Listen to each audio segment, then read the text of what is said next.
tenerlos aquí con nosotros. Nuevamente los quiero saludar en nuestra reunión mensual del grupo de G316 de adultos mayores.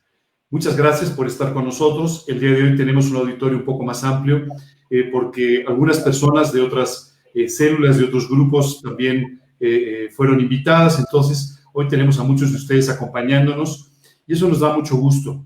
Nos da mucho gusto porque además hoy tenemos unos invitados muy especiales y me gustaría empezar por presentarlos porque es un privilegio tenerlos con nosotros. Primero les quiero presentar a Eliseo Vila. Perdón, lo estoy haciendo en orden de edad. Ana, no te vayas a enojar conmigo. No, está bien. Tenemos a Eliseo Vila, que realmente es una persona con una trayectoria realmente muy impresionante. Tengo que decir que es doctor en Ciencias Económicas, que estudió un máster en Derecho Tributario, pero sobre todo, y cuando yo lo conocí me impresionó mucho escuchar que él no se describe con la cantidad de títulos y de reconocimientos que tiene, sino que se describe como un siervo de Jesucristo, porque en realidad él ha tenido una vida con un tremendo impacto espiritual en el mundo cristiano de habla hispana. Por muchos años, Eliseo fue director y hoy de Editorial CLIE, una de las editoriales de habla hispana cristianas más importantes del mundo.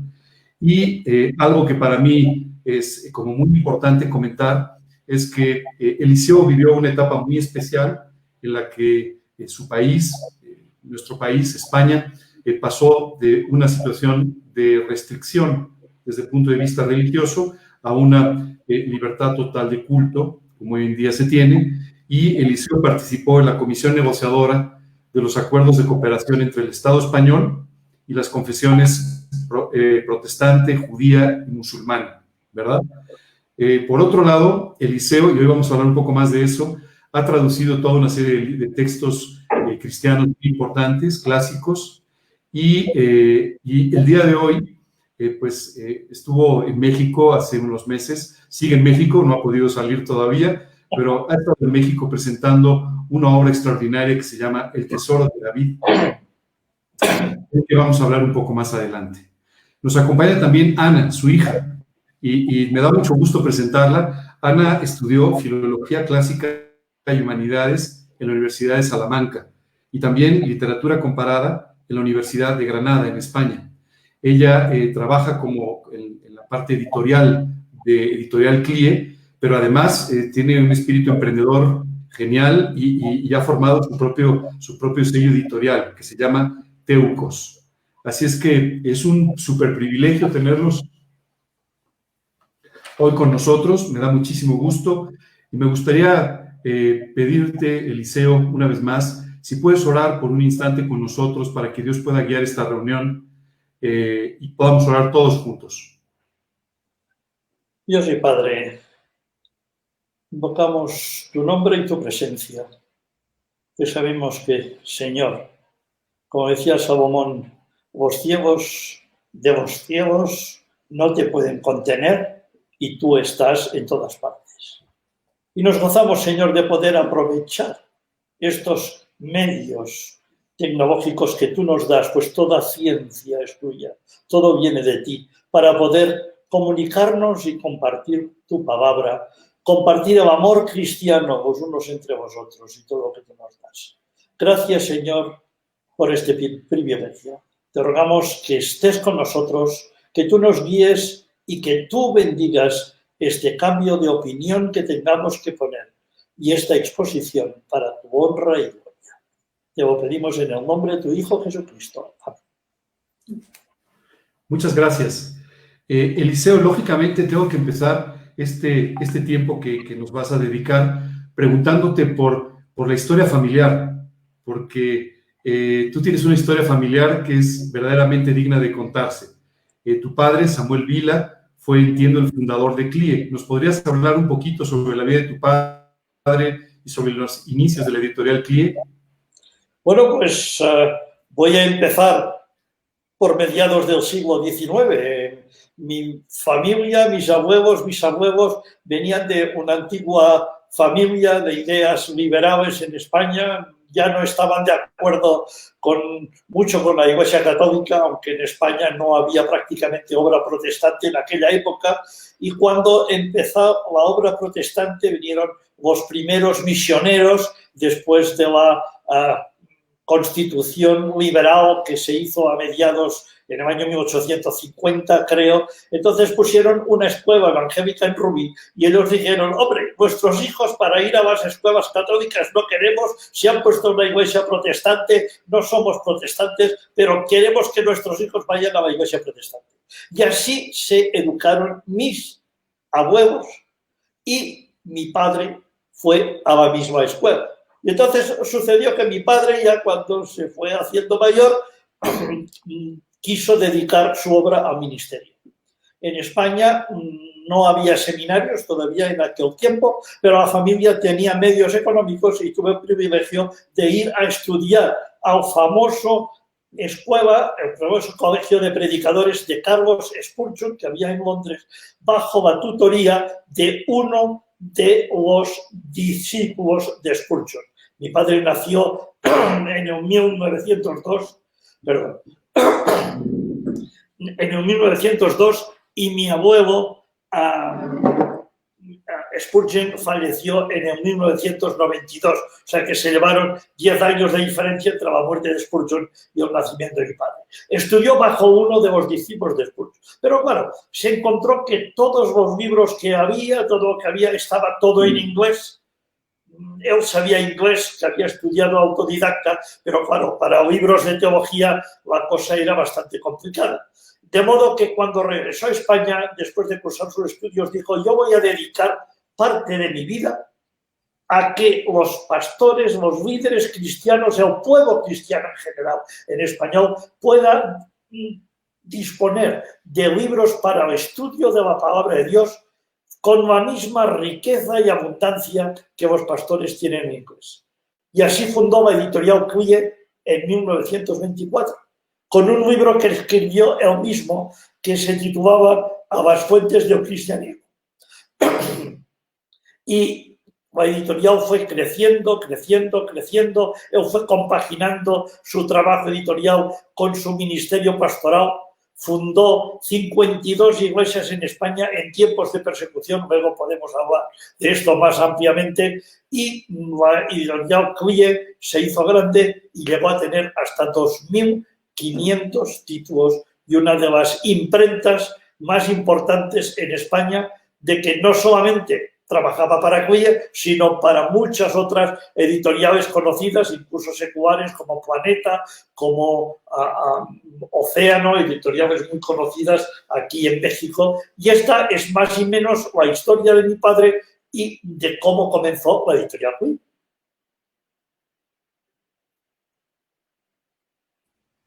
Sí. Perdón, los perdí por unos minutos, unos segundos, pero bueno. Perdón. No. Digo que esta es la historia más o menos de cómo empezó la editorial Quille. No sé si quiere que le añada algún detalle o alguna cosa o si tiene otra pregunta. Bueno, Eliseo, yo te quería preguntar una cosa, porque la verdad es que me parece muy impresionante el empezar que Samuel haya comenzado con un proyecto tan ambicioso y, bueno, había mucha literatura por traducir. ¿Cómo empezaron a tomar las decisiones de cuáles serían los libros que iban a utilizar, que iban a traducir? Bueno, él fundó la editorial Quille no como un negocio o como una empresa particular de la familia, sino como una entidad religiosa, como una fundación religiosa evangélica. Hoy en día la editorial Quille, yo la presido, pero la editorial Quille está regida por una junta rectora de la cual forman parte los principales representantes o personas representativas de las principales denominaciones evangélicas establecidas en España. Bautistas, asambleas de hermanos, asambleas de Dios, yo siempre digo, desde el obispo anglicano hasta las asambleas de Dios, todo el espectro evangélico, porque él creía que la misión de Quille es servir en general a todas las denominaciones evangélicas, a todo el pueblo cristiano de habla hispana, sin diferencias denominacionales. Y esta es la editorial Cuye en estos momentos. De libros podríamos citar muchísimos. Ya he citado antes que empezó con un libro controversial, un libro en aquellos tiempos que se llamaba Las fuentes del cristianismo, y en el que en una página decía la Iglesia Católica enseña y en la otra página la Biblia dice. Fue un libro muy controversial en aquella época y llevó a mucha polémica. La Iglesia Católica escribió 16 libros, la Comisión de Ortodoxia de la Iglesia Católica en España escribió 16 libros tratando de refutar el libro de mi papá. Pero aparte de esto, él era también un gran apologista en el aspecto de defender la existencia de Dios. Él en Inglaterra pues bebió de las fuentes de Guillermo Paley y de la apología del relojero, y fue uno de los pioneros de la apologética cristiana. Uno de los el segundo libro que escribió fue Pruebas tangibles de la existencia de Dios. Y así siguieron un montón de libros por la misma línea. Pensar y creer, fe y razón. Llegó incluso ya años más adelante, cuando ya en los años 50, 60 empezó todo el tema de la era atómica, escribió un libro que se llamaba Adiós por el átomo. Hoy en día, el que diría yo que es su sucesor en la apologética, que es el doctor Antonio Cruz, ha escrito un libro similar que se llama Adiós por el ADN. Pero yo creo que la apologética es muy importante porque, como decía Carlos Spurgeon, la ciencia y la Biblia no son incompatibles. Estamos en un error en pensar que ciencia y Biblia son enemigas. Todo lo contrario. Ciencia y Biblia son compatibles si sabemos atenernos cada una en su sitio. Spurgeon decía que Dios nos habla por dos libros diferentes. El libro, y esto lo dice comentando el Salmo 19, los cielos cuentan la gloria de Dios y la expansión. Dice Spurgeon, Dios nos habla por el libro de la naturaleza y por el libro de la revelación. Y el creyente tiene que estar atento a ambos libros. Lo que Dios habla por la naturaleza, que es muy general, y lo que Dios nos dice revelado a través de su palabra inspirada, que es lo que se revela directamente a nosotros. Por eso mi padre siempre me decía, hijo mío, una fe inteligente hace una fe firme. La fe hay que razonarla. Uno tiene que saber lo que cree, tiene que investigar la palabra de Dios y tiene que estar, como decía el apóstol, yo sé en lo que creo y estoy cierto, y tiene que estar convencido de aquello que en lo que cree por haberlo analizado. Si no, sucede, hablaremos más adelante, lo que sucede y ha sucedido en muchas iglesias en España, que los jóvenes han ido a universidades, se han encontrado con problemas y como los pastores no estaban preparados para afrontar este problema y no tenían respuestas, los jóvenes han ido de la iglesia. Y este es un problema que mi padre ya empezó en los años 20 a escribir pruebas tangibles de la existencia de Dios, previniendo este problema para que los pastores tuvieran libros para entregar a estos jóvenes y demostrarles que la Biblia como palabra inspirada de Dios y la ciencia no son incompatibles. Cada uno tiene su bondad y debemos saber compaginarlas. Adelante. Sí, pensaba, mientras escuchaba esta respuesta, pensaba en el consejo de Pablo a Timoteo, diciendo esto encarga a hombres fieles que sean idóneos para enseñar también a otros. Y, por supuesto, se refiere a los aspectos espirituales, a que nuestras vidas reflejen lo que el Evangelio dice, pero también a que conozcamos bien el Evangelio. Dice también en ese mismo texto que nos presentemos como obreros que no tenemos de qué avergonzarnos, ¿verdad? Es decir, que conocemos bien la palabra de verdad. Y a veces se piensa que el conocimiento académico está separado o está en contra de lo que dice la Biblia, y es todo lo contrario, ¿verdad? Yo siempre digo que la Biblia, a grandes rasgos, es el libro más científico que hay. Podemos analizar todos los llamados mitos de la creación de todas las tradiciones antiguas, de los sumerios, griegos. No encontraremos ninguno como el libro, el que tenemos en el relato del Génesis, donde tenemos un proceso de la creación absolutamente científico, desde la luz hasta el ser humano.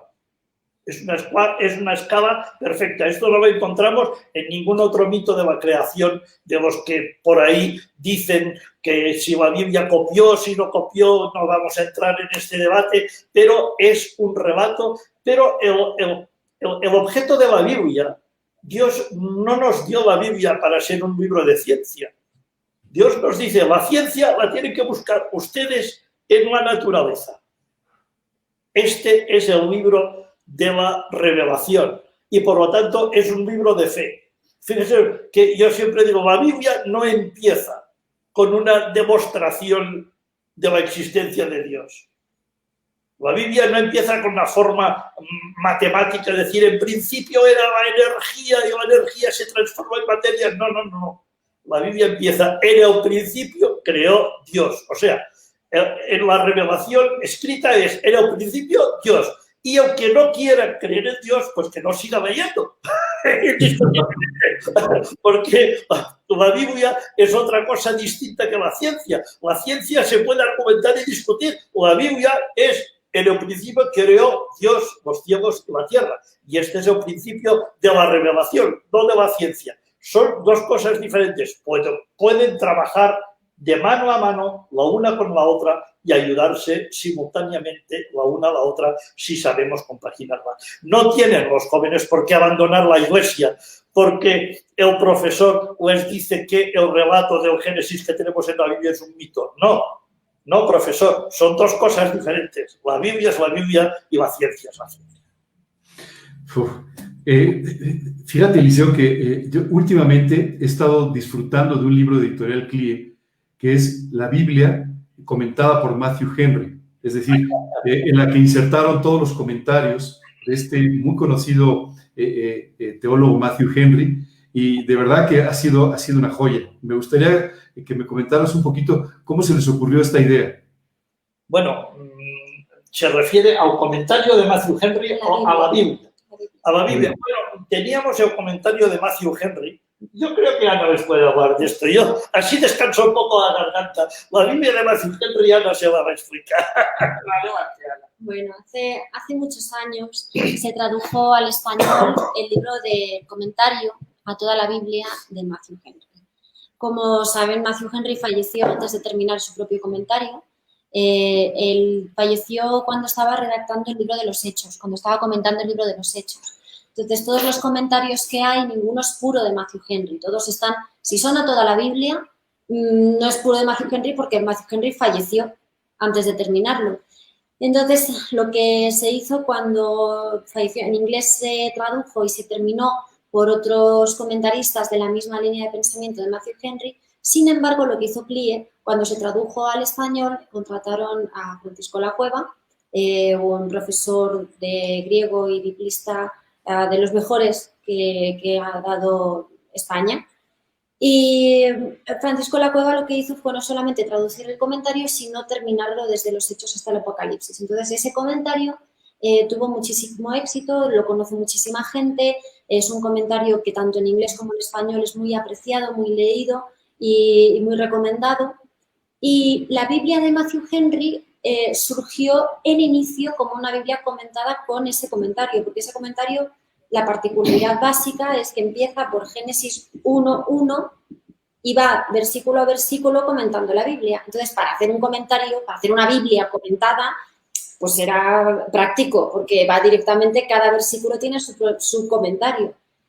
Lo que pasa es que cuando empezamos a hacer el comentario vimos que, bueno, siguiendo la filosofía de la Fundación de Editorial CLIE, que sigue la línea de Spurgeon, que Spurgeon siempre atendía y leía comentarios de otras personas que no tenían su propia denominación ni su propia visión doctrinal, y CLIE, siendo una fundación con varias denominaciones y representaciones de todas las denominaciones de España, la primera Biblia de estudio de CLIE tenía que ser también representativa de esto.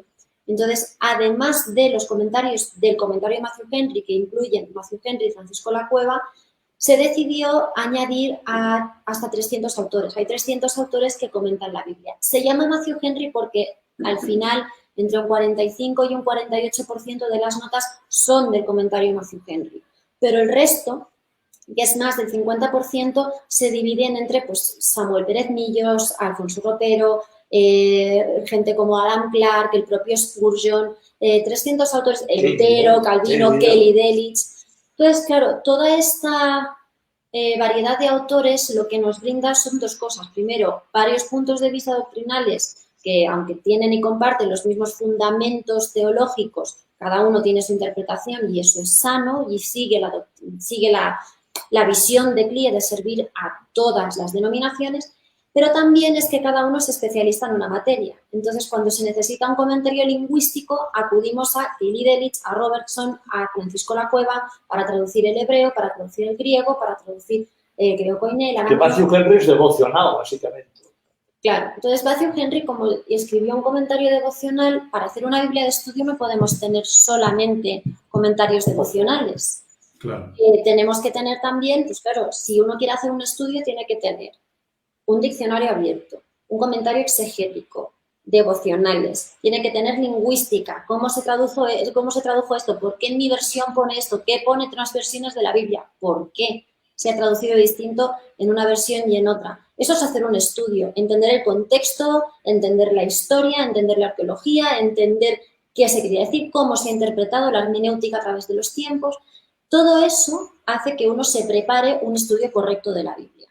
Cuando uno da una Biblia ya estudiada, que un señor, fulanito de tal, quien sea, ha hecho sus comentarios y los ha puesto, está muy bien, pero tenemos que ser conscientes que el estudio no lo estamos haciendo nosotros. Lo hizo fulanito de tal y nos puede parecer mejor o peor, pero no estamos trabajando activamente, no estamos haciendo un estudio propio de la Biblia. Bueno, la Biblia de MacArthur o la Biblia de Fulano de Tal o de Reire, a ver, está muy bien, pero son el pensamiento teológico de Reire. Podremos estar más de acuerdo o menos de acuerdo, pero es el pensamiento teológico de este señor. La Matthew Henry no está enfocada aquí. No da ningún ideal teológico. No. Y además lo que nos proporciona es comentarios históricos, comentarios lingüísticos, comentarios contextuales, comentarios de fundamentos teológicos, comentarios devocionarios, distintas partes para que todo el mundo pueda construirse un estudio con distintas fuentes y con distintas herramientas para generar un estudio verdadero de la propia Biblia. Os quería hacer una pregunta, porque no todas las personas que nos escuchan saben quién es Carlos Spurgeon y hemos hablado varias veces de él. Y además, el siguiente tema del que os tengo que hacer preguntas es del libro de Carlos Spurgeon, del Tesoro de David. Entonces, me gustaría pediros que si podéis hacer una introducción rápida de quién fue Carlos Spurgeon, para que después os pueda preguntar un poquito del Tesoro de David. Bueno, yo hablo de Spurgeon y tú hablas del Tesoro de David. Como quieras. Bueno, pero perdón, antes de que empecéis, yo tengo que presumir un poco ese libro, porque este es el libro, El Tesoro de David, ¿verdad? Sí, este es el primer volumen. Ahora, sí. Esta semana hemos terminado el segundo volumen, lo hemos entregado y ya está en proceso de terminar de maquetar y entrará en imprenta este verano. Sí, pero nadie puede tener porque este me lo firmó Eliseo a mí, así es que este yo lo tengo. Pues Spurgeon era un joven de una familia cristiana, anglicana, de la Inglaterra rural, que un día hubo una nevada, pues no pudo llegar a su iglesia y entró en otra iglesia, una iglesia metodista, y el predicador lo impactó de tal modo que entregó su vida al Señor, lo que nosotros conocemos como conversión. Y a partir de aquí, pues quiso dedicar su vida al Señor, empezó a predicar, quería ir a un seminario, pero no pudo ir, y empezó a leer y a leer y a leer y a leer. Era un lector, leía 6 libros a la semana. 6 libros a la semana. Era una máquina de leer. Y empezó a predicar y, lógicamente, yo siempre digo que es como una piscina la lectura. Donde se mete, sale. Spurgeon no fue el príncipe de los predicadores porque sí, no, fue el príncipe de los predicadores porque leía 6 libros a la semana y lo que leía lo vertía con la inspiración del Espíritu Santo a sus oyentes. Y esto es lo que le hizo el príncipe de los predicadores. Se preparaba intensamente a través de la lectura de buenos libros y comentarios. Empezó a predicar en una iglesia rural, tuvo un éxito tremendo.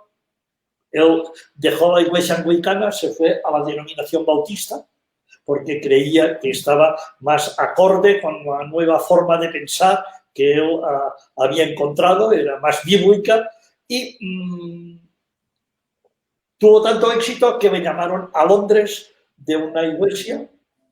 Tuvo tanto éxito en Londres, él predicaba a las clases sociales bajas y predicaba un evangelio claro. Y decía, criticaban su predicación, decían que era una predicación vasta por aquel tiempo, que el lenguaje que usaba, que no era académico. Él decía, otros que atiendan a sus élites si quieren, mi misión es atender a las ovejas que el Señor me ha encomendado. Creció su congregación de tal forma que tuvieron que dejar la iglesia en Park Avenue, irse a un auditorio inmenso para 20.000 personas. Spurgeon llegó a predicar 3-4 veces al día en el Crystal Palace a 25-26.000 personas.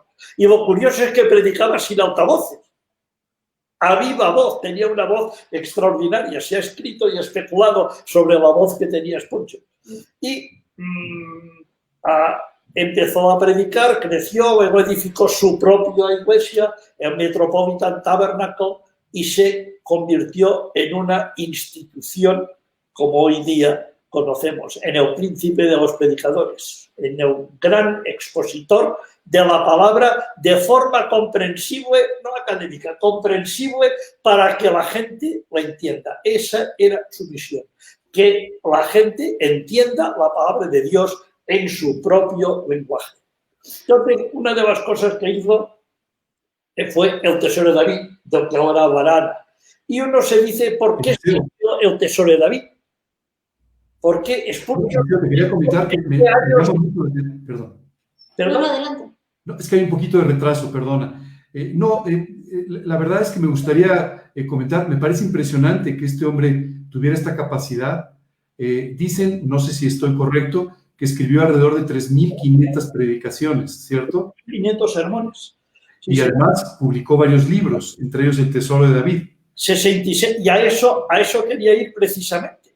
Publicó unos pocos libros, sus sermones no los escribió, los transcribieron según él los predicaba, pero como usted bien ha dicho, es una biblioteca de 66 volúmenes en inglés, 3.500 sermones, y uno se pregunta, ¿cómo es posible que Spurgeon, un hombre que predicó prácticamente sobre cada versículo importante de la Biblia, no escribiera un comentario a toda la Biblia?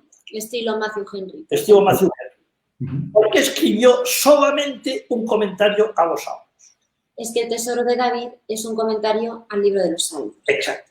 Lo escribió por 2 razones. La razón esta, que ahora explicará Ana, y otra razón que quiero explicar, y es la hermenéutica histórica. Lo que quería Spurgeon era demostrar que lo que él predicaba desde el púlpito del tabernáculo no era una invención que se había hecho. Tenía una base de hermenéutica histórica, es decir, de interpretación de la palabra de Dios hasta los padres de la Iglesia y por los padres de la Iglesia hasta sus días, los apóstoles. Y quiero mencionar esto porque yo viví esto en época de mi padre, cuando luego hablaremos de la persecución, los tiempos de persecución en España. Sí, sí. A mi padre le decían, es que ustedes los protestantes han abandonado la Iglesia verdadera. Ustedes han abandonado la tradición de los santos padres de la Iglesia, que son el fundamento histórico. Y mi padre, ¿saben qué hacía? Agarraba el Tesoro de David, buscaba un comentario de Agustín de Hipona, porque luego se explicará Ana lo que es el Tesoro de David. Agustín de Hipona, en el Tesoro de David, Spurgeon no solamente transcribió otras cosas, me explicará por qué el Tesoro de David. Y les decía mi padre a los católicos, miren ustedes, les voy a ver lo que dice uno de los santos padres más venerados que ustedes tienen, San Agustín. Y les veía el comentario de San Agustín al Salmo 145 y les veía, de gracia sois salvos por medio de la fe. Y esto es don de vosotros, no es de vosotros, sino es don de Dios, no por obras, para que nadie se gloríe. Un largo comentario en lo que Agustín dice, porque si la salvación fuera por obras, sería recompensa, no sería gracia. No sé, el apóstol lo deja muy claro, no por obras, para que nadie se gloríe. Y después de verles este largo comentario y otro de los padres de la Iglesia en el Tesoro de David, mi padre les decía, a ver, y ustedes son los que dicen que nosotros somos los que nos hemos apartado de la tradición de los santos padres que dicen ustedes. ¿No será que los que se han apartado de los santos padres y han introducido en el puro evangelio otras cosas que no eran ni de la Biblia ni de los santos padres son ustedes? Esta era la discusión que teníamos. Pero no luego hablamos de esto. Ahora Ana les explica qué es el Tesoro. Bueno, es que Spurgeon, como ha dicho mi padre, no fue al seminario. Entonces, eso implica varias cosas. Cuando uno se quiere formar como predicador, pero no puede ir al seminario por varias razones, la consecuencia directa es que, en primer lugar, él no hablaba las lenguas bíblicas, pero en segundo lugar es que eso creaba una diferencia entre aquellos que sí habían estudiado y lo tenían que demostrar desde el púlpito, porque si uno se ha gastado su dinero y ha invertido su tiempo en formarse, lo tiene que demostrar y tiene que hablar con ciertos términos y tiene que hablar. Y si la gente no lo entiende, no es problema de uno. Pero si uno se forma para tener esa capacidad y ese nivel cultural y social, entonces lo tenían que demostrar. Spurgeon era muy consciente de que eso, como no lo podía hacer, primero por su propia forma de ser, porque él quería que la gente lo entendiera, su conciencia no le permitía subirse a un púlpito sin prepararse. Como no falta el seminario, se preparaba mucho. Y eso implica que estudiaba y leía tanto de gente que estaba de acuerdo con él como de gente que no, como de otras predicaciones. Él fue un gran predicador no solamente por la voz, sino por la forma en que estructuraba sus discursos, cómo ponía las anécdotas, cómo llegaba con la audiencia, cómo el lenguaje que tenía, que era mucho más sencillo. Toda la gente que salía de las fábricas de Londres del siglo XIX, en una época donde no había derechos laborales, llegaban a escucharlo y lo entendían, porque utilizaba un inglés que lo podían entender las personas que no tenían acceso a estudios superiores. Entonces él lo que hizo fue aprender a predicar leyendo predicaciones de la historia del cristianismo. Desde el siglo II hasta su época leía muchísimo, tanto si estaba de acuerdo con ello como si no. Y lo que empezó a hacer durante una época de su vida, él tuvo una enfermedad y una depresión y con eso buscó mucho solazo y refugio en el libro de los Salmos, que los Salmos es un libro muy especial en la Biblia. En primer lugar está en el medio. O sea, uno lee la Biblia y en el medio están los Salmos y eso no puede ser casualidad. Pero por otro lado los Salmos nos hablan en poesía. La poesía es muy particular. La poesía no nos narra los hechos de la vida de una persona que nace de una manera y luego evoluciona y crece y conoce a la persona con la que se va a casar y luego se muere. La poesía nos habla de los sentimientos, nos habla en este caso, de nuestra relación con Dios, porque no hace falta haber cometido el mismo pecado que cometió el rey David para arrepentirnos de la misma manera. Podemos identificarnos con el arrepentimiento de David sin haber cometido el mismo pecado. O podemos alabar a Dios con las mismas palabras de David sin tener su mismo idioma, sin estar en Palestina y sin estar vivos en su misma época. La poesía trasciende estas cosas, trasciende la narrativa. La poesía nos habla de nuestra relación individual y personal con Dios. Eso es lo que son los salmos. Por eso los salmos tienen tanto poder terapéutico y son un libro de referencia. El libro de referencia dentro de los 66 libros de la Biblia, yo creo que es el libro al que recurre mucha gente en tiempos de necesidad. Y un comentario todavía. Y eso es lo que hizo Spurgeon. Él empezó a leer los salmos y a comentarlos de forma terapéutica y de forma devocional. Entonces, lo que hizo, cuando empezó a leer y a estudiar los salmos, leyó tantas cosas de gente a lo largo de la historia que le eran de tanta bendición que decidió empezar a publicarlo en una revista. Y en esa revista se publicaba por orden de los salmos, por orden orgánico de los salmos, por orden natural, Salmo 1, versículo 1. El comentario de Spurgeon, lo que Spurgeon dice sobre el Salmo 1, versículo 1. Y después de su comentario, todo lo que había encontrado de comentaristas a lo largo de la historia.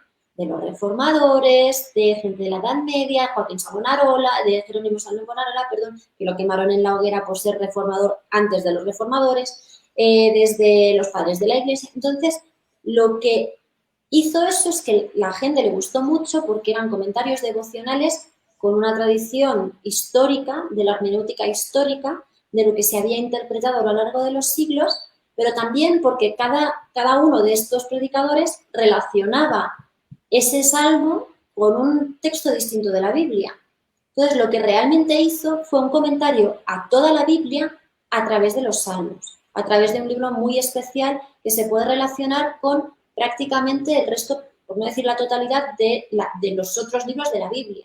Desde el Génesis, la creación, el Éxodo, porque también hay salmos de Moisés, pasando por libros de jueces, reyes, que hay salmos copiados directamente, los profetas, porque los salmos son proféticos. En el Nuevo Testamento Jesús habla de los salmos y dice salmos, los apóstoles también. Entonces es un libro muy especial porque está referenciado en muchos otros libros de la Biblia y por tanto desde los salmos se comenta casi toda la revelación escritural, por no decir todo. Perdón, ¿es válido decir que el libro de los salmos es diferente a los demás libros de la Biblia en el sentido de que nos habla de la experiencia personal de una persona y de cómo Dios fue transformando el corazón de, en este caso, de David, de un siervo de Dios? ¿Es válido decir eso? Sí. Los salmos está toda la Biblia entera. Pero habla de la experiencia personal. De la experiencia personal. Sí, es distinto a eso porque en el resto de la Biblia se nos narra lo que ha pasado, los hechos, pero no se nos habla desde un punto de vista íntimo y de relación con Dios, es decir, no se nos habla de los sentimientos y de la gestión de esos sentimientos, de la expresión. No es lo mismo, sí, tenemos que alabar a Dios, vale, pero ¿cómo? ¿Por dónde empiezo? ¿Cómo lo hago? ¿No? Se nos ordena que nos arrepintamos, ¿vale? Pero ¿cómo lo expresamos? O sea, es como la guía práctica de cómo ejercer aquello que en el resto de la Biblia se nos manda y se nos dice que tenemos que hacer. Los salmos en cómo lo hizo David, pues eso es la guía de cómo podemos hacerlo el resto. Uno de los padres de la Iglesia, Atanasio de Alejandría, tiene una frase muy bonita que a mí me encanta, que dice que los salmos son el único libro en que el autor y el lector se funden en una misma oración y en una misma alma. Qué buena expresión. Esa carta de Atanasio la tiene en el libro que tiene encima de la mesa. Sí, sí. Bueno, tengo que deciros, este es el primer tomo, además, nada más, que cubre los primeros 61 salmos, ¿verdad? Los primeros no, hay 61 salmos, pero son salmos clave, no van por orden natural, no van del 1 al 61. Son 61 salmos. Son seleccionados de 1 al 150. O sea, son seleccionados. Ahora saldrá 2. El 119 no está ahí, viene en el segundo volumen. El 119 lo trae el segundo volumen. Cuando se publiquen las dos obras habrá un 75% del salterio publicado. Nos faltará el tercer volumen.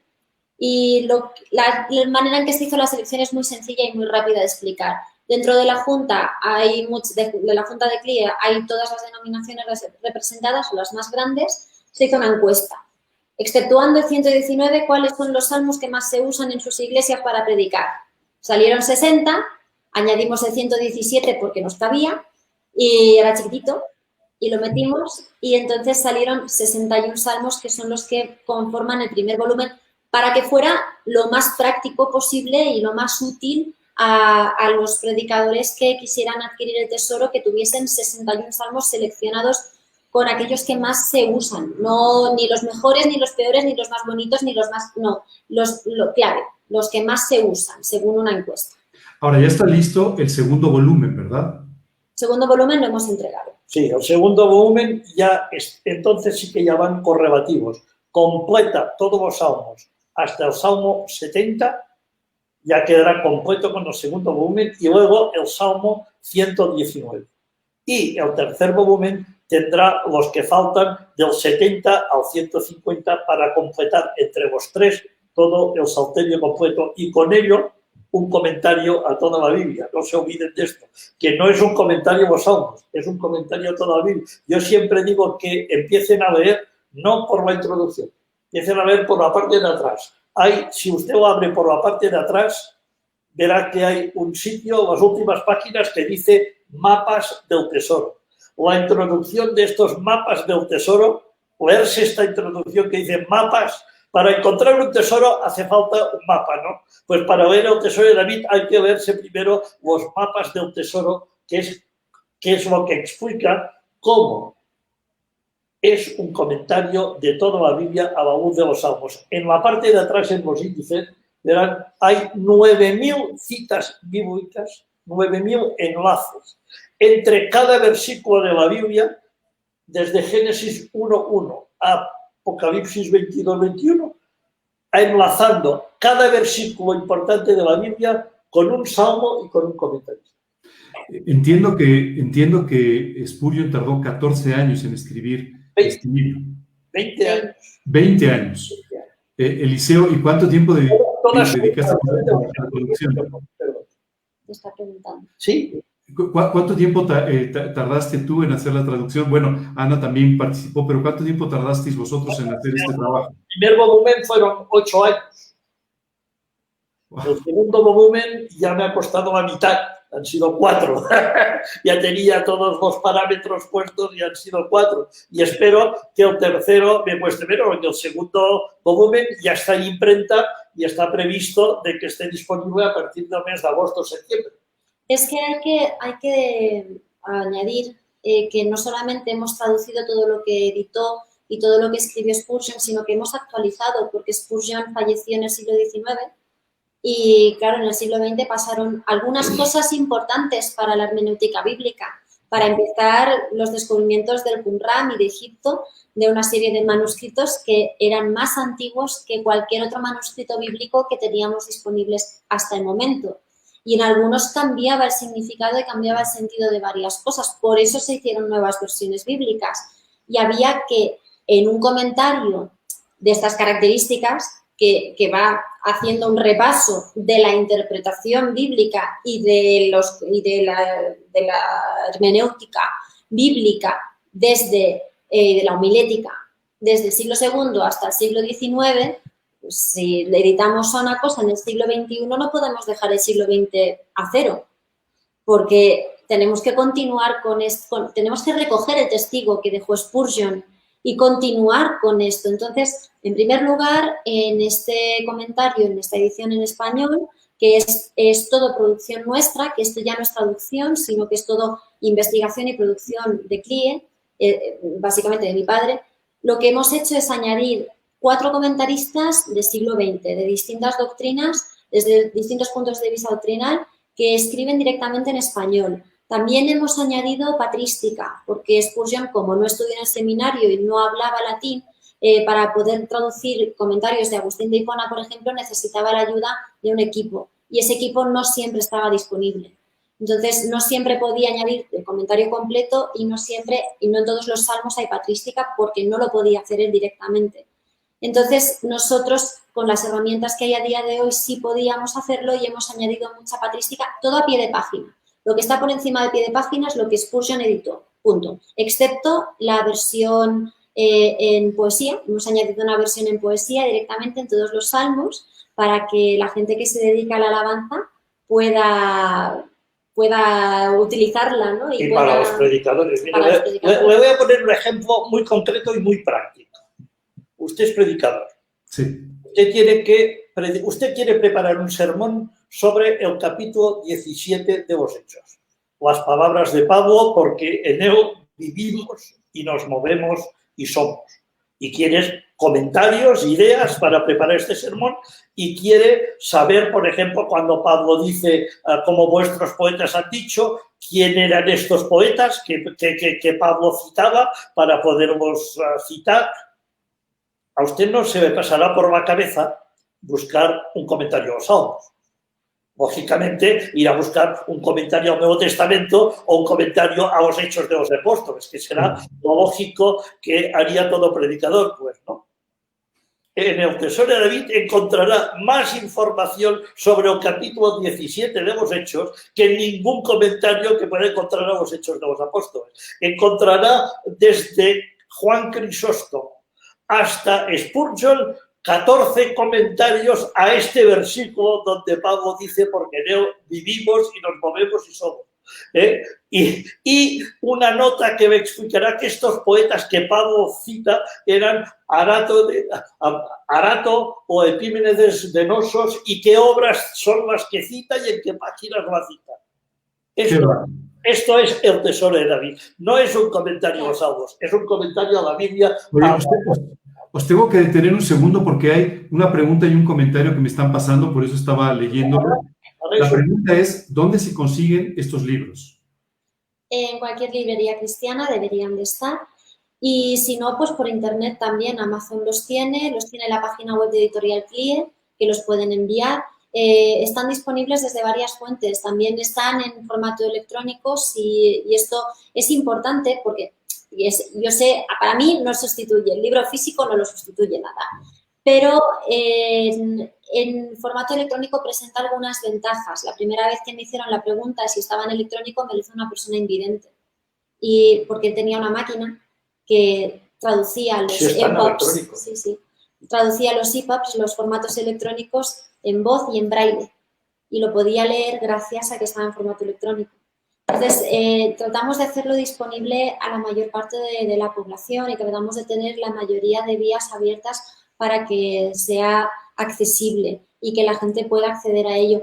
De todas formas, pues aquí en México la verdad es que la distribución está más solidificada. En otros países de Latinoamérica, si nos están viendo desde allí, sabemos que hay algunos problemas de distribución. Sin embargo, si nos escriben a las redes sociales de CLIE, nosotros los podemos atender desde Facebook, Twitter, Instagram, LinkedIn, estamos en todas. Y los libros lo pueden encontrar en cualquier país. Exacto. Bueno, ahora os tengo que leer un comentario que me acaba de llegar.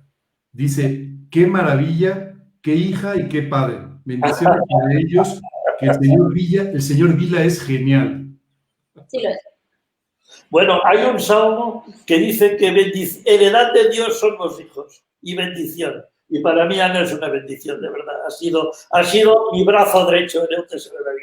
Ella, como ha explicado usted en el currículum, es licenciada en literaturas comparadas y eso ha sido muy importante porque el Tesoro de David, como hemos dicho, son escritos desde los padres de la Iglesia hasta el siglo XX y unificar eso de forma que se entiende. Eso es un trabajo que Ana ha tenido que...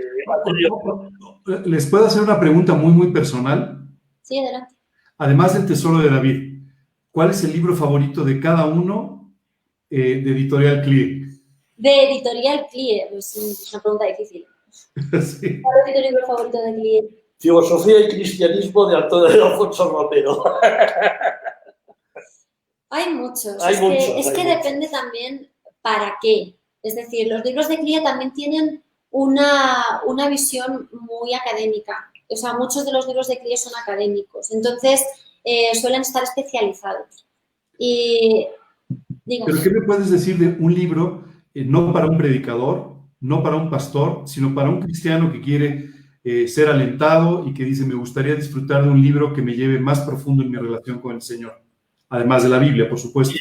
Un libro que me impactó mucho de joven A ver, yo recomendar, yo veía muchos clásicos, lo mismo que Spurgeon. Yo veía El peregrino, La peregrina, Pies de ciervas en los lugares altos, son libros que leí, pero hay un libro que a mí de joven me impactó de manera especial.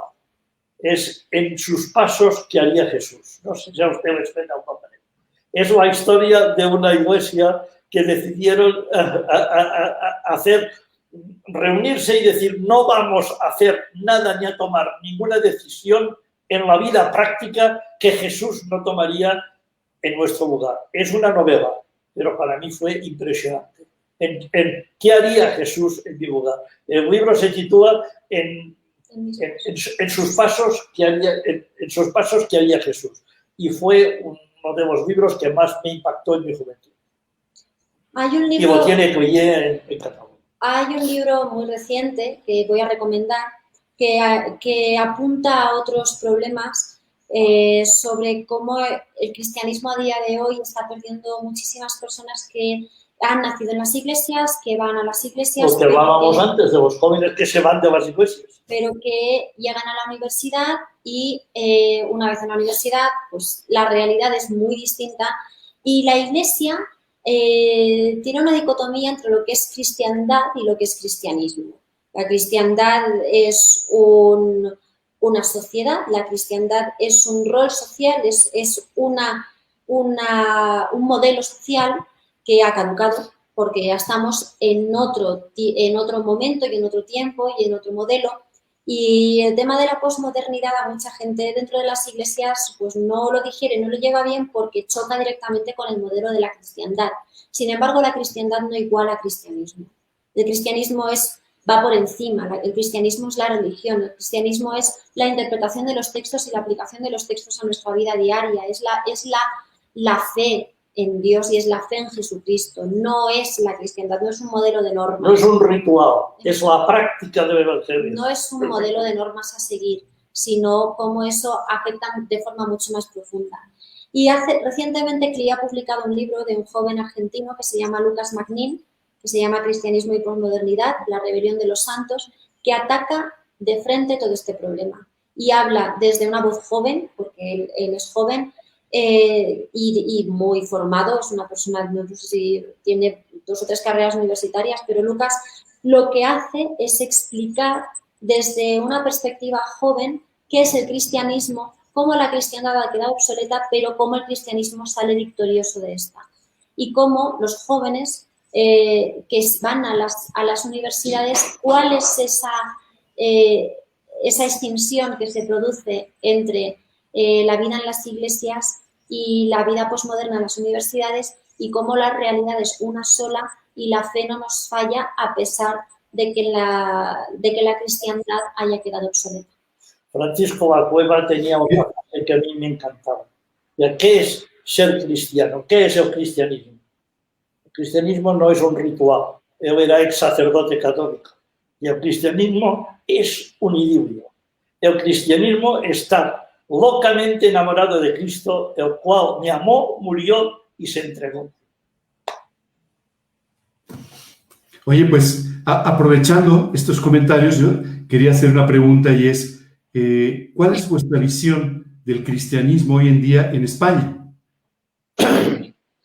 Bueno, el cristianismo en España ha tenido sus altos y bajos.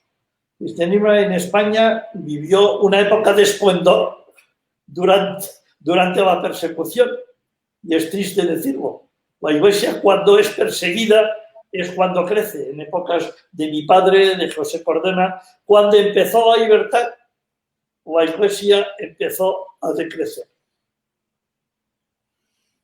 Básicamente por lo que les estaba explicando antes, porque la Iglesia no estaba preparada para enfrentar el problema de la posmodernidad, el problema de las universidades, del humanismo, del agnosticismo, el problema de los jóvenes.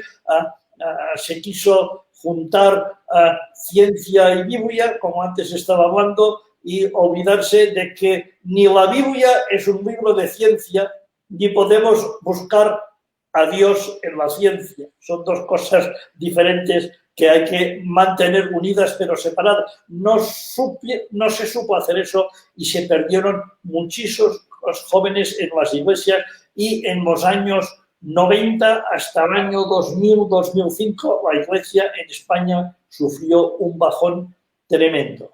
Se recuperó un poco, pero no gracias al crecimiento en España, sino gracias a la inmigración que vino de Latinoamérica, de Perú, de Centroamérica, de Honduras, gente que vinieron para trabajar de camareros, para cuidar a ancianos, muchísimas señoras, y se han fundado muchas nuevas iglesias de carácter más bien carismático que han dado un poco de empuje al cristianismo en España para que se pudiera mantener, pero sigue pasando un momento difícil.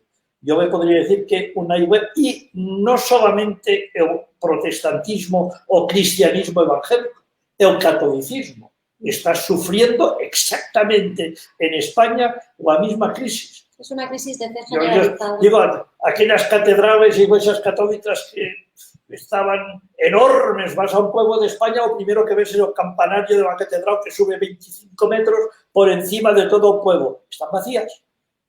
El domingo en una misa hay 15, 20, 25 personas, 50 personas y de 60 años para arriba, jubilados. Los jóvenes han desaparecido de la Iglesia Católica y de muchas iglesias evangélicas, tristemente. Y este es el problema que enfrenta el libro de Lucas Magnin que Ana estaba citando. Yo creo que tenemos que hacer una autocrítica evangélica y preguntarnos qué estamos haciendo mal. Exacto. Porque algo estamos haciendo mal. Si los jóvenes se nos van, estamos haciendo algo mal. ¿Por qué los jóvenes antes llenaban las iglesias cuando yo era joven? Estaban llenas las iglesias de jóvenes y ahora se van. Algo hemos hecho mal. Hemos de saber por qué. Y ese por qué, le aseguro yo que no está en la Biblia. La Biblia es palabra de Dios. Lo que hemos hecho mal está en nosotros. Es un trabajo incómodo, pero muy necesario. Yo también lo creo. La verdad es que hoy en día enfrentamos ese reto en todas las iglesias y aun cuando vemos, por ejemplo, en el caso de México, estamos viendo una situación de crecimiento importante en las iglesias, pero por otro lado, no es fácil el que se pueda retener a los chicos jóvenes. Y veo muchos intentos a través de trabajo social, a través de hacer... Pero la realidad es que eso pienso que no es la respuesta, es decir, no debe ser a través de hacer un equipo de fútbol o de hacer un concierto, de hacer estas cosas sociales que tratan de atraer a los jóvenes, sino tiene que ser una mayor profundidad, una forma distinta de predicar el evangelio, ¿no? El mismo evangelio, pero expresarlo en los términos que hoy los chicos necesitan escuchar, ¿no? Volver al cristianismo. Eso es. Entender que no se trata de lo que uno hace o lo que uno deja de hacer, sino de una fe profunda y de resolver unas dudas. El problema es que mucha gente que está en las iglesias de toda la vida no se ha hecho esas preguntas. Siguen una serie de normas, pero la religiosidad profunda requiere mucho esfuerzo. Y si no estamos dispuestos a hacer ese esfuerzo y a revisarnos. Por eso hace un rato me gustó mucho los comentarios que hicieron sobre Spurgeon, porque en cierto sentido él enfrentó una crisis distinta, pero él tuvo que salir a predicar en las palabras de la gente, con los ejemplos que la gente podía entender, y esto le hizo ganar para Cristo a muchas personas que habían sido olvidadas de alguna manera, ¿no? Y él hablaba mucho de problemas sociales. Sí. La esclavitud no estaba abolida en época de Spurgeon. Habló de los derechos de las mujeres, habló de los derechos laborales de los trabajadores, de la esclavitud infantil. Habló de cosas que desgraciadamente hoy en día siguen vigentes, pero lo hizo con valentía y lo hizo con la palabra de Dios y lo hizo de forma convencida y no se escondía detrás de la palabra de Dios para no enfrentar problemas sociales, todo lo contrario. Les voy a decir algo que no sé si usted sabe. Los libros de Spurgeon fueron prohibidos en los Estados Unidos, en muchos estados, y quemados los libros de sermones de Spurgeon de David en la puerta de muchas iglesias bautistas del sur de los Estados Unidos, iglesias que defendían la esclavitud, porque había teólogos protestantes que defendían la esclavitud Biblia en mano. Increíble. Y estoy hablando del seminario de Princeton, reformado. No estoy hablando de cualquier seminario. Charles Hodge, un gran teólogo en muchos otros aspectos, pero yo digo con un problema tremendo. Defendía, fruto de su época y de su forma de pensar, las épocas, el tiempo es así. Hodge defendía la esclavitud, Biblia en mano. Y Spurgeon se enfrentó a esto a capa y espada, y los libros de Spurgeon fueron prohibidos y quemados en los Estados Unidos por ser Spurgeon abolicionista. Eliseo, esta es una pregunta que te tengo que hacer a ti. Hace unos minutos comentaste que la iglesia creció mucho en la época de la persecución. Y yo me preguntaría, esto tú lo viviste de primera mano, ¿cómo fue posible hacer crecer una editorial cristiana? ¿O cómo fue posible para Samuel, tu padre, fundar tantas iglesias? ¿O cómo fue posible para ti tener un ministerio tan activo en un momento en el que pues eso era prohibido? Bueno, mi padre era un hombre de mucho carácter. No acabó fusilado en época de Franco, pero en el periódico donde vivía hubo un artículo, un día salió en el periódico diciendo que cualquier día le iban a dedicar un cargador entero. Pero era un hombre que era paulino, supo enfrentarse a las autoridades con un temple que solo viene de Dios, como dice Jesús. Cuando os persigan, no os preocupéis de los que tenéis que decir, porque el Espíritu os dirá lo que tenéis que decir. Mi padre, cuando tenía que subir al púlpito a predicar, se pasaba horas y horas y horas preparando el sermón. Cuando tenía que enfrentarse con un gobernador civil en España, no se preparaba nada. Iba y el Espíritu le decía, y digo, si se enfrentaba en el despacho del general Franco, porque mi padre siempre decía que para solucionar un problema político hay que apuntar siempre a lo más alto. Yo le escribía a Franco directamente. Vale. En el despacho del general Franco, el dossier de Samuel Vila, hay un libro entero escrito de la historia de mi padre, era el más abundante. Yo viví muchas de estas experiencias. Mira, me voy a contar una experiencia de su propia iglesia en Tarrasa. La iglesia estaba cerrada, con 3 consejos gubernativos en la puerta de la iglesia. Había hermanos que se habían convertido, hacía cultos por las casas, cultos en pequeñas congregaciones por las casas. Así creció la iglesia en España, en pequeñas congregaciones por las casas. Mi padre preparaba algo que llamaban el sermón por correo y había jóvenes pues, que con de buena voluntad que el que no sabía predicar veía el sermón que mi padre había preparado y aunque no, pues yo que podía pues le ampliaba con sus propias ideas, le llamaban el sermón por correo y había cientos de congregaciones repartidas por las casas porque no se podían reunir más de 20 personas. Un día se habían convertido por las casas gente y había que hacer bautismos. ¿Dónde había que hacer bautismos? Pues mi padre y mi madre, con un coraje tremendo, la iglesia daba al lado de la casa pastoral donde vivían ellos. Pero tanto las puertas exteriores de la iglesia como las de la casa pastoral estaban con precintos gubernativos de clausurado por orden gubernativo. Cogieron vapor, sacaron los sellos de la policía, abrieron la puerta, limpiaron la iglesia, llenaron el bautisterio, invitaron a los creyentes que fueran a la iglesia en grupos pequeños a horas distintas para que no se viera y allí realizaron en silencio, sin cánticos, sin nada, porque no podía cantar, los bautismos. Y cuando se fueron saliendo todos los creyentes también en grupos pequeños, pero cuando salieron todos, se dieron cuenta que de estar cerrada durante meses y meses, en la iglesia había 3 dedos de polvo. Y habían quedado las huellas de todos. Dijeron, si mañana viene una inspección de la policía, pues, ¿qué va a pasar? Van a ver que hemos roto los precintos y que hemos entrado en la iglesia. ¿Qué vamos a hacer? Cogieron cemento, se fueron en las galerías de la iglesia, que es la iglesia grande, y empezaron a tirar puñados de cemento al aire hasta que la nube de cemento se esparció por toda la iglesia y tapó todas las huellas de todos los creyentes que habían estado celebrando el culto de bautismos en la iglesia. Fueron a la puerta, volvieron a colocar con goma los precintos gubernativos y aquí no ha pasado nada. Esto era mi padre. Así creció la iglesia. Qué bárbaro. En tiempos de persecución hay que usar el ingenio. Y creo que no es lo ideal, obviamente, pero sí cuando uno se siente cómodo busca menos maneras y como que da por sentado muchas cosas. Mi abuelo no daba por sentado nada.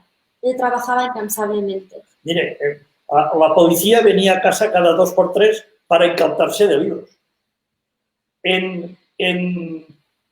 Debajo de mi cuna, debajo del colchón de mi cuna, estaban escondidos los clichés de los libros.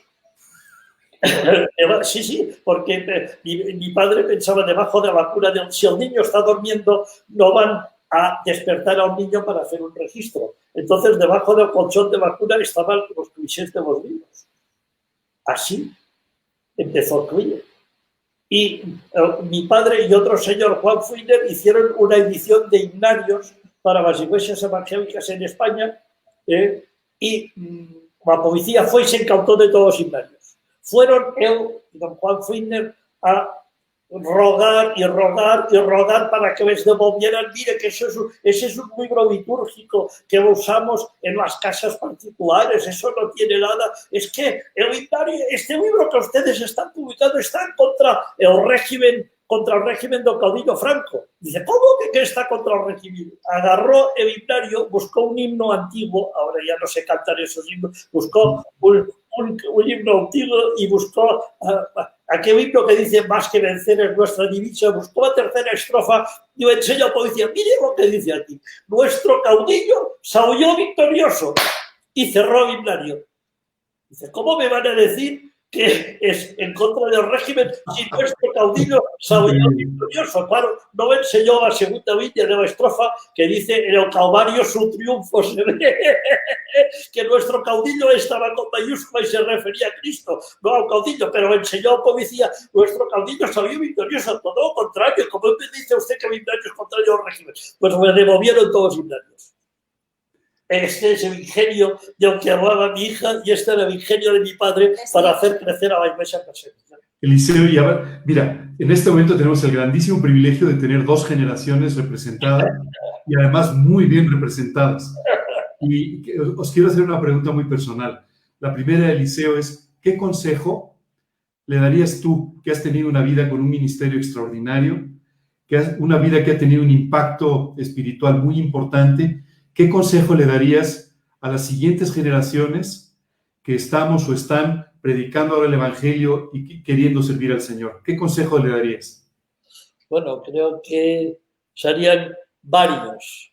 Le diría que no pretendan hacer de la Biblia un libro de ciencia, ni de la ciencia Biblia. La ciencia es una cosa y la Biblia es otra. Hay que razonar. La Biblia, en la ciencia, tiene que hacer su camino. La Biblia es un libro de fe, es un libro de redención, es un libro de salvación que nos transmite desde el primer versículo del Génesis hasta el último Apocalipsis, no ciencia, no busquemos en la Biblia ciencia. La Biblia nos transmite el plan maravilloso de Dios, que desde antes de la fundación del mundo ya preveyó el plan maravilloso para nuestra redención en la cruz del Calvario. Tenemos que respetar la ciencia y la sociedad en que vivimos tal como es, pero tenemos que anunciar el mensaje del Evangelio con poder tal como tenemos en la Biblia inspirado por Dios. Este es el consejo. Dad al César lo que es del César y a Dios lo que es de Dios, dijo el Señor. Yo les diría este consejo, dad a la ciencia lo que es de la ciencia y a la fe lo que es de fe. Dad a la ciencia sus fórmulas y a Dios lo que es de Dios. Wow. Y Ana, te tengo que preguntar a ti. Tú eres una generación pujante, eres una mujer joven, eres una persona que ha dedicado su vida a servir al Señor. Y yo te preguntaría, porque hay muchos jóvenes que nos están escuchando, yo te preguntaría, ¿qué consejo les das a los jóvenes en México y en América Latina para que tengan una vida plena, enfocada? Yo les diría que para estar seguros en la fe hay que razonarlo. Para entender la fe de cada uno tiene que hacer un esfuerzo activo. Y eso implica, pues también leer muchísimo, pero no solamente libros cristianos, leer todo. Porque todo lo que nos cuestiona y todo lo que nos hace tambalear es lo que en última instancia nos hará fuertes en nuestra fe y nos hará razonar aquello en lo que creemos y por qué lo creemos. Cuando tenemos una fe cómoda, es una fe débil. Lo que necesitamos es estar, lo que necesitamos es hacer de nuestra fe un fuerte, un baluarte.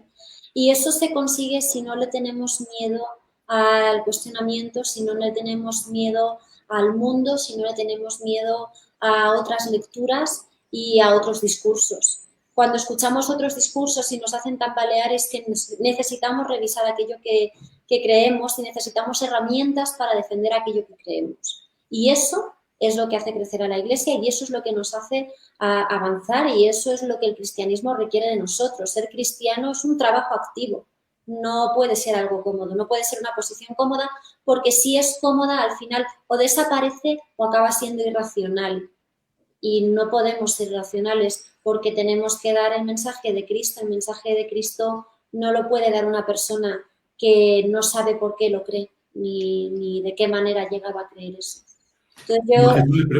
Cuando a Jesús le preguntaron cuál era el primer y más grande mandamiento, dijo: amarás al Señor tu Dios con todo tu corazón, con toda tu alma, con toda tu mente, ¿no? O sea, tenemos que estudiar, tenemos que prepararnos, tenemos que entender la Biblia. Exacto. Hay cierta tendencia a hacer mucho caso a la emoción y hay cierta tendencia dentro del evangelismo y el evangelismo como aquello que dispersa el evangelio. Hay mucha tendencia a hacer mucho caso, pues muchas iglesias de corte más carismático, que está bien, es una buena puerta de entrada, pero no nos podemos quedar en la entrada. Para vivir de forma plena la fe hay que conocerla, hay que razonarla, hay que incomodarse, hay que entender por qué nos incomoda y hay que solucionar esas incomodidades. Y eso es trabajo personal de cada uno. Encantado, es un relámpago. Oye, hay un comentario que te está mandando un señor que se llama Davo Jr. y dice: muy interesante e importante aprovechar experiencias con juventud, ya que hay un trecho que requiere comunicar. Dice. Sí, señor, es que eso es muy importante. Perdón, pero es que eso de comunicar es muy importante. ¿Cómo voy a comunicar yo la palabra del Evangelio a gente si yo hablo en una esfera donde ellos no me entienden y no soy capaz de entenderla de ellos? Vamos a ver, si yo estoy aquí para ser luz del mundo, no puedo estar fuera del mundo. Necesito saber sus referencias, no solamente culturales, y su lenguaje, todo lo que haga que mi mensaje sea efectivo. Es mi responsabilidad como comunicadora que la gente me entienda. Por tanto, debo conocer cómo hablan y cómo piensan y qué es aquello con lo que me voy a enfrentar. Me ha encantado este versículo que has citado. Con todo tu corazón, con toda tu alma y con toda tu mente. Hemos sabido a nuestros hijos ponerles a Dios en el corazón. Hemos sabido ganar su alma a través de la redención que es en Cristo, pero no hemos sabido ganarles la mente. Este ha sido el problema. Sí, totalmente de acuerdo. Totalmente de acuerdo. Más comentarios. Laura Ortiz dice: Dios siga bendiciendo la vida del señor Vila y de Ana. Qué interesante todo lo que comparten. Dice otra persona, Viviana Jiménez: gracias a Dios por sus vidas, Dios los bendiga mucho. Mar Bernaldez: grandes enseñanzas del amor de Dios en las vidas de don Eliseo, su padre, y de la joven Ana. Muchas gracias. De verdad que es un privilegio tenerlos aquí. Yo tenía preparado un pequeño mensaje que no voy a dar, por supuesto, porque me habéis hecho un gran favor. No, me habéis hecho un gran favor. Yo pensaba que os iba a tener solo 20 minutos y la verdad es que os estamos disfrutando un poco más o mucho más. Así es que de verdad que es un banquete el poder teneros y me gustaría haceros una pregunta más. Los dos habéis pasado mucho tiempo en México, especialmente los últimos meses, y me gustaría preguntaros, después de tantas conferencias en México, de tanto trato con los mexicanos, ¿cómo veis a los cristianos en México?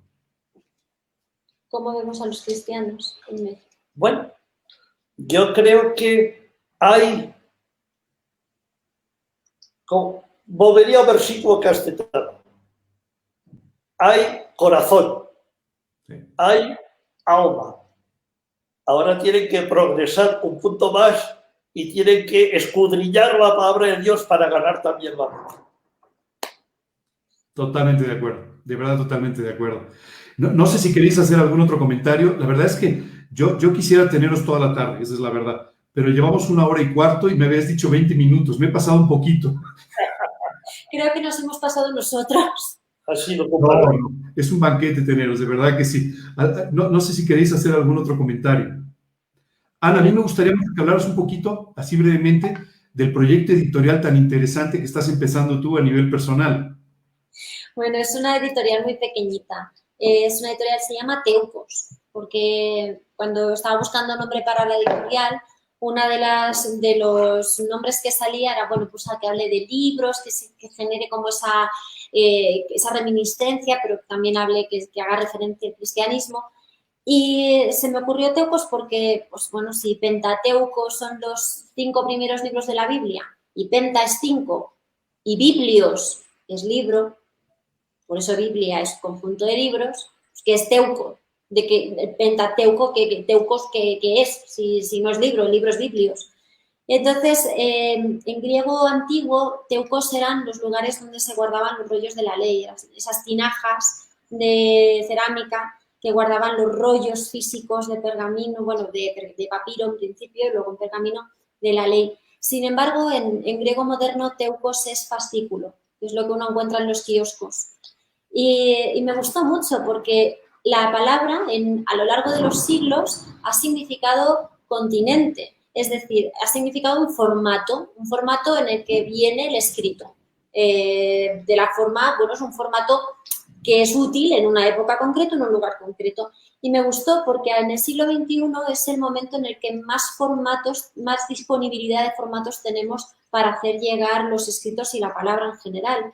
Y no importa que un libro sea en digital, no importa que sea un audiolibro, no importa que sea un libro físico impreso de forma tradicional en una tirada de 10.000, no importa que sea un libro físico impreso de 1 a 1 en una pequeña imprenta que hace el libro para que te llegue a tu casa. Lo que importa es el contenido. Entonces, una editorial en el siglo XXI lo que tiene que hacer es servirse de todos estos medios y de todos estos formatos para ser lo más útil posible al lector final. Y ese es el motivo por el que le puse Teucos. Es un pequeño proyecto editorial. De momento tengo 3 libros publicados. El 4º está en camino. Con esto del coronavirus nos ha pillado a todos en traspié. Pero la verdad es que es un proyecto bonito, muy personal, porque además no son libros a gran escala, sino proyectos. Son proyectos acordados con los autores para cosas muy concretas y para generar además para dar visibilidad también en ciertos momentos en temas que son necesarios y que a veces se nos olvidan. Pero no tengo un programa editorial amplio, ni muchísimo menos, porque estoy sola. Yo hago la corrección de los títulos, la maquetación, las portadas, hago la distribución, las ventas y el plan de mercadeo. Entonces no me da el tiempo tampoco para un programa editorial muy amplio. Además estoy colaborando con el Tesoro y como coeditora del Tesoro, así es que es una editorial pequeña de proyectos, pero estoy muy contenta, está yendo adelante y la verdad es que sigue cada día, la descubre más gente y es un placer estar con este proyecto.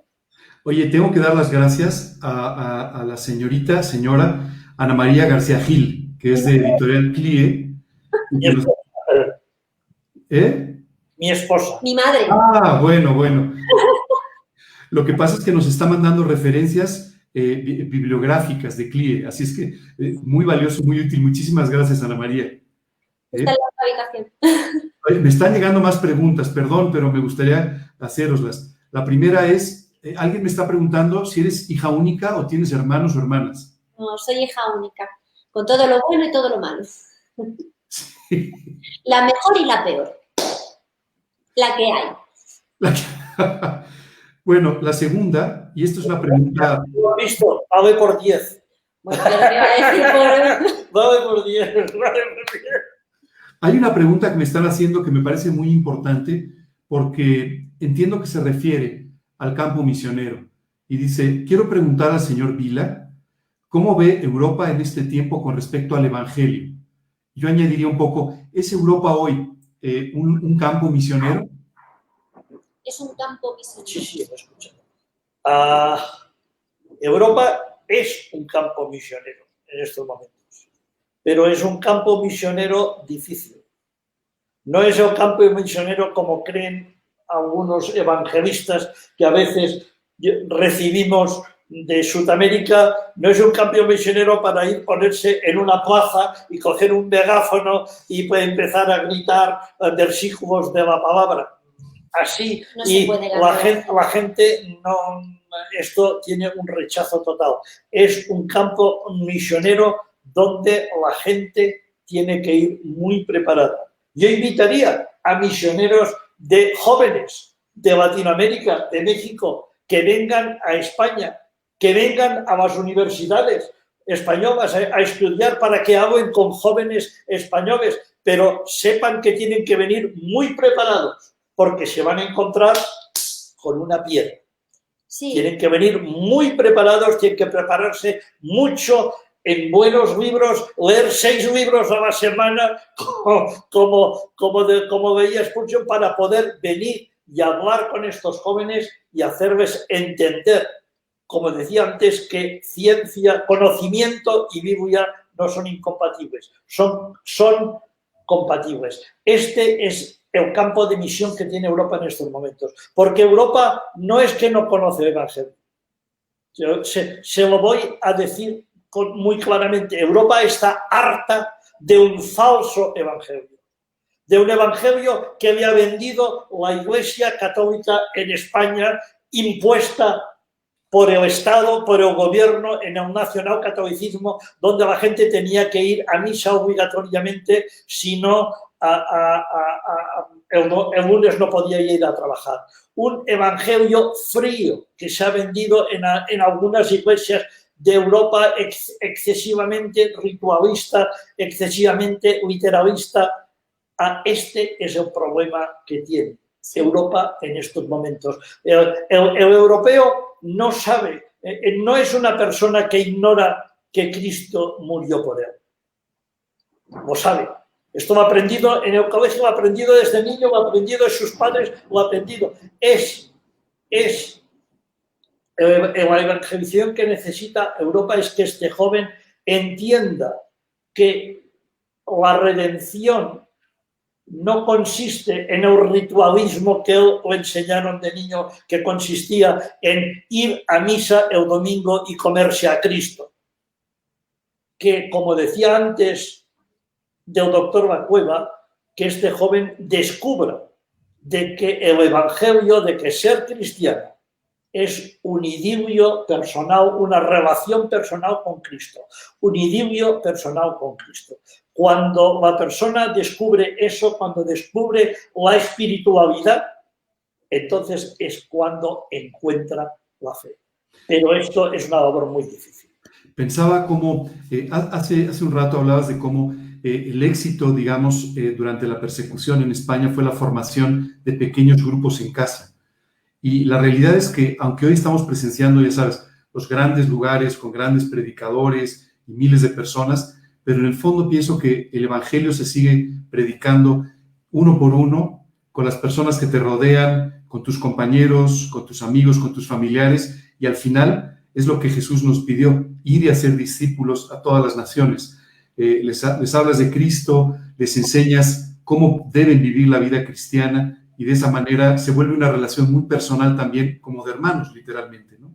yo estoy convencida de que este coronavirus nos ha brindado una oportunidad muy bonita para regresar a ese tipo de evangelio y que mucha gente saldrá de esta experiencia con una visión de su propia fe renovada. Porque a pesar de las iglesias son un lugar imprescindible por la comunidad, por el esfuerzo que nos brindan y también por el compartir con nuestros hermanos, por verlos, por abrazarlos y por involucrarnos en sus vidas como hermanos que somos. Sin embargo, la experiencia de fe privada y la reflexión, cuando hay un grupo pequeño, todo el mundo participa. No es una actitud pasiva donde uno va a ver que le explican y luego saluda a 4 hermanos y se va a su casa. Es una experiencia mucho más activa que implica la participación y que implica la reflexión personal de cada uno de los asistentes cuando son grupos pequeños. Y este coronavirus, una de las cosas que está trayendo es eso. Y yo creo que habrá un resurgir de la fe, no solamente en gente que no era creyente y que busca en momentos de crisis como esta una respuesta más allá de lo que tiene en su vida diaria, sino también de gente que ya era creyente, pero que no había tenido quizá una relación tan personal con su fe, con Dios y con sus creencias, como en este virus se han visto obligados a tener.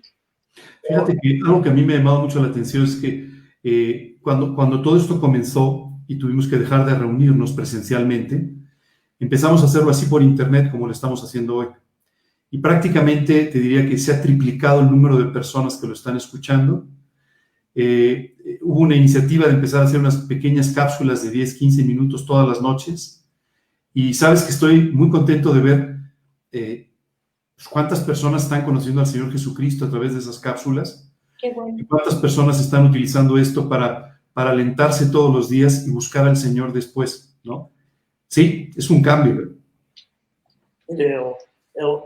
Al europeo hay que hacerlo entender, y al español especialmente, se le ha enseñado que ser cristiano consiste en oír misa, no oír misa. Ser cristiano es en participar. Y en este sentido, yo siempre digo que los más grandes sermones que predicó Jesús, los predicó a una sola persona. Nicodemo, la samaritana, una sola persona. Valía la pena predicar a una sola persona. Muchos grandes evangelistas de nuestros días se dirían, no, hombre, por una persona. Yo por menos de un auditorio de 30.000 no salga la obra. Yo no predico a menos de 10. No, hermano. El Redentor predicó a una sola persona. Y fueron los sermones más grandes que se han predicado. Tengo aquí un par de comentarios más. Mira. Hay una persona, Margarita Hurtado, que me dice, muchas gracias por esta interesante e importantísima charla. Nos insta a escudriñar más profundamente la palabra de Dios y vivir una vida más profunda en Cristo. Muy agradecida. Otra persona, Ana, este es para ti. Ana, vales por 1000 hijos. ¿Cómo? Gracias, pero no. Pero gracias. Que valgo por 1000 personas. No. Pues de verdad, muchas gracias. No quiero cansaros mucho, pero es que es un privilegio teneros aquí, de verdad. Ojalá que sea una de muchas veces que podáis estar con nosotros, porque es precioso poder escucharos. Y me encanta además ver las dos generaciones representadas, una compartiendo tanta experiencia, tanto conocimiento, y la otra con tanto entusiasmo y tanto fervor para vivir para Cristo. De verdad que muchas gracias, muy buena tarde. Me gustaría terminar, si me lo permitís, con una oración, dándole gracias a Dios por este tiempo que hemos pasado. ¿Está bien? Adelante. Señor, muchísimas gracias. Gracias de verdad, Dios, por el privilegio precioso de conocerte. Gracias, Señor, por el privilegio de poder vivir para ti, poder servirte. Gracias por tu palabra, gracias por todo lo que tú nos enseñas en ella. Y Señor, muchas gracias de verdad por la vida de creyentes fieles, personas que con todo su corazón te están sirviendo, que están siguiendo tus principios y que están siendo un testimonio de ti. Gracias de verdad por la vida de Ana. Señor, te pedimos que tú la bendigas abundantemente. Señor, tú bendice este proyecto que ella tiene ahora y que pueda ser para tu gloria. Y Señor, te pedimos por su matrimonio, por ella. Señor, que tú los guíes para que puedan realmente servir conforme al anhelo de su corazón. Señor, te queremos dar muchas gracias por la vida de Eliseo. Gracias, Señor, por su fidelidad. Gracias por todo su trabajo. Gracias, Señor, por todo lo que tú has podido hacer a través de su vida. Y gracias, Padre, porque tú has construido a través de él y de su padre un legado extraordinario para su familia y para los que tenemos el privilegio de conocerlos. Gracias, Señor, por todo esto. Te pedimos, Señor, que tú bendigas sus siguientes proyectos y que sigas usándolo tan abundantemente como lo has hecho hasta ahora. Gracias por esta tarde, por este tiempo, en el nombre de Cristo Jesús. Amén. Eliseo, ¿te puedo hacer la última pregunta? Perdona, pero... Todavía más. ¿Cuál es tu siguiente proyecto? Porque ya estás terminando el tercer tomo del Tesoro de David. Seguro, conociendo lo activo que eres, ya debes tener otra cosa en mente. Pues estoy terminando este tomo y mi proyecto siguiente, se lo puede imaginar, la Biblia de estudio El Tesoro de David. Todo lo que hay en los índices del Tesoro de David, coger el texto de la Biblia y enlazarlo con notas en una Biblia, versículo por versículo, con los comentarios del Tesoro de David, enlazando el texto de la Biblia con los salmos y el comentario. ¡Wow! ¡Qué proyecto tan interesante! Pues quiero aprovechar también para agradecer a tu esposa, tu mamá, que también, bueno, que nos los está prestando por un ratito, ¿verdad? Y por otro lado, la verdad que tuve el privilegio de conocerla en una conferencia y de verdad que es un gusto poder charlar con ella y la verdad que qué precioso poder tener una familia como la que tenéis. De verdad, muchas gracias. Os mando un fuerte abrazo. Muchas gracias de verdad por estar con nosotros. Un abrazo virtual para todos. Venga, que Dios os bendiga. Un abrazo. Gracias. Adiós.